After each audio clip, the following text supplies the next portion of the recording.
여러분 안녕하세요. 김동호입니다.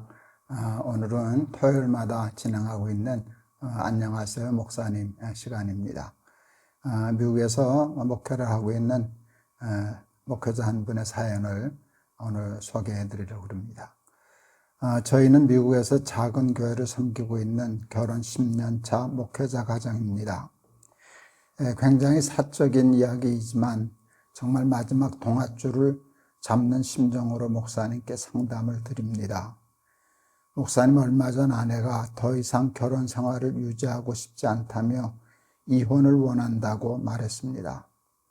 아내는 사모로서 교인들의 기대와 시선, 경제적인 어려움, 그리고 평일에는 직장에 다니고 주말에는 교회 사역을 감당하는 삶에 많이 지쳤고 이런 문제들이 오랫동안 해결되지 않으면서 이제는 더 이상 버틸 힘이 없다고 했습니다. 특히 외향적인 성격인 아내는 미국에서 가족과 친구 없이 지내며 깊은 외로움을 느꼈고 자신은 마치 새 장에 갇힌 새처럼 살아왔다고 말했습니다. 저희 부모님 가족만 미국에 있다 보니 역시 아내에게는 적지 않은 부담이 되었던 것 같습니다. 자녀 문제도 하나의 원인이었을 것이라 생각합니다. 저희 부부는 아직 아이가 없는데 아이를 갖기 위해 여러 차례 노력했지만 뜻대로 되지 않았습니다. 사실 아내는 원래 자녀에 대한 열망이 크지 않았었지만 저와 부모님의 기대를 생각하며 준비해 왔습니다. 그러나 힘들게 노력했음에도 원하는 결과를 얻지 못했고 그 과정에서 입은 육체적, 정서적 상처로 건강도 많이 악화되었습니다. 제가 아내에게 왜 이런 이야기를 미리 하지 않았느냐고 묻자 아내는 이미 마음으로 아내는 여러 번 신호를 보냈지만 제가 알아차리지 못했고 더 이상 그런 일을 반복하며 살고 싶지 않다고 했습니다. 그 말을 듣고 저는 참 많은 후회와 자책을 하게 되었습니다. 그래도 가정을 지키고 싶어 관계 회복과 부부 상담을 여러 차례 제안했지만 아내는 이미 마음을 정리했다며 어떤 노력도 하고 싶지 않다고 합니다. 지금은 결정을 제게 통보한 것처럼 느껴질 만큼 마음의 문을 닫은 상태입니다. 목사님, 저는 이 상황이 너무나 당황스럽고 어떻게 해야 할지 모르겠습니다. 매일 하나님께 가정을 지켜주시고 관계를 회복시켜 달라고 기도하고 있지만 혹시 그 기도마저 제 욕심에서 비롯된 것은 아닌지 혼란스럽습니다. 그래서 아무것도 하지 못한 채 하루하루를 보내고 있습니다. 목사님, 저는 지금 어떤 마음과 태도로 이 시간을 지나가야 할까요? 어떻게 해야 아내의 마음을 다시 돌리고 관계를 회복할 수 있을까요? 그리고 힘들어하는 아내에게 조금만 더 노력해 보자며 끝까지 붙잡는 것이 맞는 것인지 아니면 아내의 뜻을 존중하며 내려놓는 것이 하나님의 뜻인지를 모르겠습니다. 부족한 후배를 위해 목사님의 조언을 부탁드립니다. 참 많이 힘드시겠습니다. 가장 인생에서 겪는 어려움 중에 가장 큰 어려움과 힘듦이 아닐까 생각이 들었습니다. 사실 이런 상담은 제가 잘 하기가 어렵습니다. 두 분을 한 번도 뵌 적이 없고 어떤 사람인지 어떤 성품인지 그리고 지금 문제가 얼마나 심각한 건지를 이 글로서만 제가 받아들이기가 참 많이 어렵기 때문입니다. 그러나 이게 사연을 주실 때 마지막으로 동아줄 붙잡는 심정으로 저한테 상담을 한다 하는 그 말씀이 참 마음에 걸려서 제가 이 상담을 이제 진행하려고 마음을 먹었습니다. 첫째, 내 욕심 때문에 붙잡는 게 아닌가, 그냥 허락해야 되는 것이 아닌가 하는 것인데 그거는 아니라고 생각해요. 아내가 아무리 마음이 굳어도 남편의 지금 도리는 자기가 그동안의 잘못을 반성하고 사과하고 뭐 한두 번 사과해서 말이 통하지는 않겠지만 정말로 진심으로 화해하고 회개하고 그 다음에 구체적으로 이것을 개선하기 위해서 노력해야겠다는 약속을 처음부터 잘 듣지는 않으시겠지만 아내분께서 그러나 끊임없이 그 얘기는 하는 것이 지금 남편의 도리라고 생각합니다. 내 욕심 때문에 붙잡는 것이 아닌가 하고 붙잡지도 않고 그냥 이혼을 허락한다면 설령 만에 하나 정말 일이 잘못되어서 이혼을 하게 된다고 하여도 그것은 아내에 대한 도리가 아닙니다. 붙잡지 못하는 한이 있어도 붙잡는 노력을 해야 하는 것이 남편의 저는 마땅한 도리가 아닌가 생각하고, 붙잡지도 않고 헤어진다면 그 상처가 본인에게도 또 아내에게도 더 크지 않을까 싶습니다.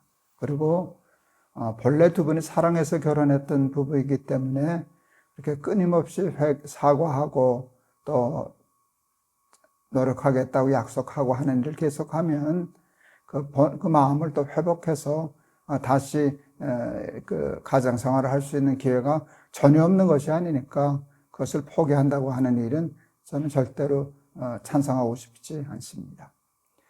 그리고 한 가지 좀 제안을 드리고 싶은 것이 있었어요. 지금은 이제 두 분의 사이가 좋아지지 않았기 때문에 마음에서 멀어진 남편의 말에 이렇게 움직이기가 쉽지 않을 거예요. 그런데 혹시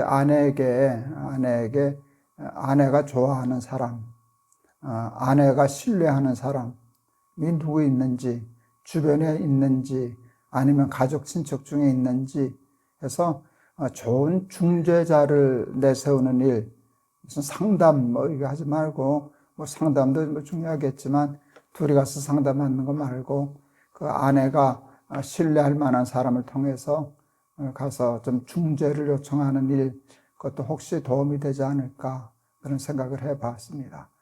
근데 끝까지 정말 할 수 있는 데까지 포기하지 말고 사과하고 또 잘 앞으로는 그런 생활을 안 하도록 노력하고 애쓰겠다는 약속을 끊임없이 하는 것이 저는 옳다고 생각합니다.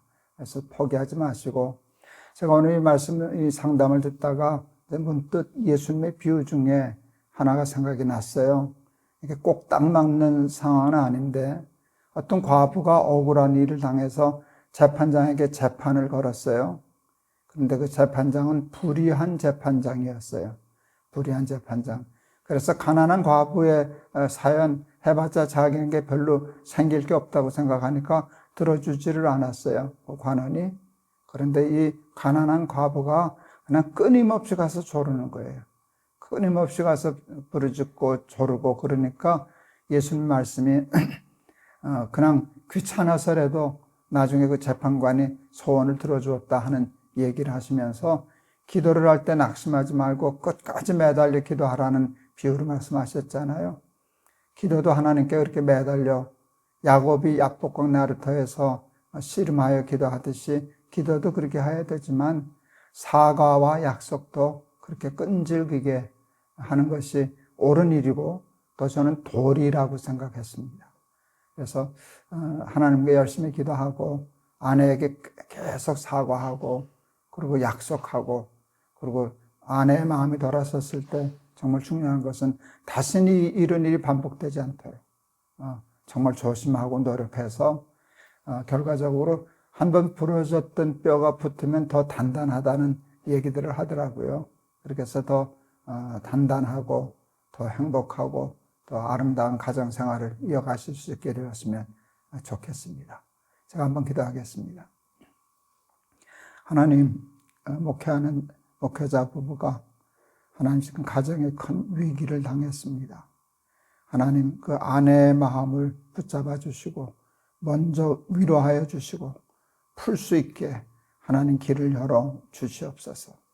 우리 남편 목사님에게도 낙심하지 말고 포기하지 말고 끝까지 사과하고 또 약속하고, 그래서 아내의 마음을 돌릴 수 있는 그런 용기를 주시고 끈기를 주시옵소서.